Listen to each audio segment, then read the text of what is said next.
ఈరోజు ఛత్రపతి శివాజీ మహారాజ్ జయంతి సందర్భంగా ఈ కల్లూరు పట్టణంలో హిందూ బంధువులందరూ ఐక్యమై అద్భుతమైన ర్యాలీ చేశారు.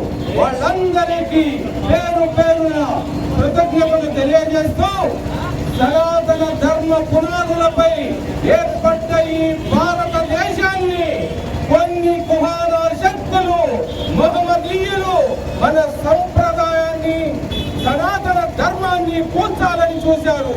కానీ మన ఛత్రపతి శివాజీ పుట్టాడు. ప్రతి రాష్ట్రాన్ని హిందూమయం చేస్తున్నాడు. త్వరలోనే ఈ భారతదేశం మొత్తం రామరాజ్యంగా తప్పకుండా ఈ భారతదేశం హిందూ దేశంగా అవతరించబోతుంది.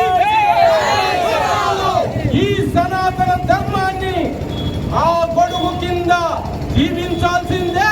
మనం ఒక మతం జోలికి వెళ్లాల్సిన అవసరం లేదు. మన మతం జోలికి ఎవడొచ్చినా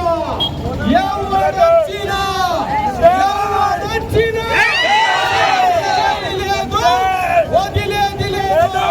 భారత్ మాతా కీ జై, భారత్ మాతా కీ జై, భారత్ మాతా కీ జై. జై శ్రీరామ్, జై శ్రీరామ్, జై శ్రీరామ్, జై శ్రీరామ్.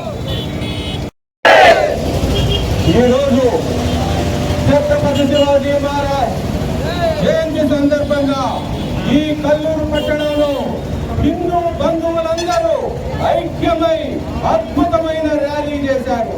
వాళ్ళందరికీ పేరు పేరున కృతజ్ఞతలు తెలియజేస్తూ సనాతన ధర్మ పునాదులపై ఏర్పడ్డ ఈ భారతదేశాన్ని కొన్ని కుహార శక్తులు మహమ్మదీయులు మన సంప్రదాయాన్ని సనాతన ధర్మాన్ని కూల్చాలని చూశారు. కానీ మన ఛత్రపతి శివాజీ పుట్టాడు. ప్రతి రాష్ట్రాన్ని హిందూమయం చేస్తున్నాడు. త్వరలోనే ఈ భారతదేశం మొత్తం రామరాజ్యంగా తప్పకుండా ఈ భారతదేశం హిందూ దేశంగా అవతరించబోతుంది. ఈ సనాతన ధర్మాన్ని ఆ గొడుగు కింద జీవించాల్సిందే. మనం ఒక మతం జోలికి వెళ్లాల్సిన అవసరం లేదు. మన మతం జోలికి ఎవడొచ్చినా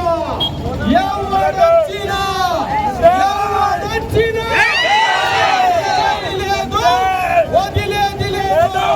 భారత్ మాతా కీ జై, భారత్ మాతా కీ జై, భారత్ మాతా కీ జై. జై శ్రీరామ్, జై శ్రీరామ్, జై శ్రీరామ్, జై శ్రీరామ్. హిందూమయం చేస్తున్నాడు. త్వరలోనే ఈ భారతదేశం మొత్తం రామరాజ్యంగా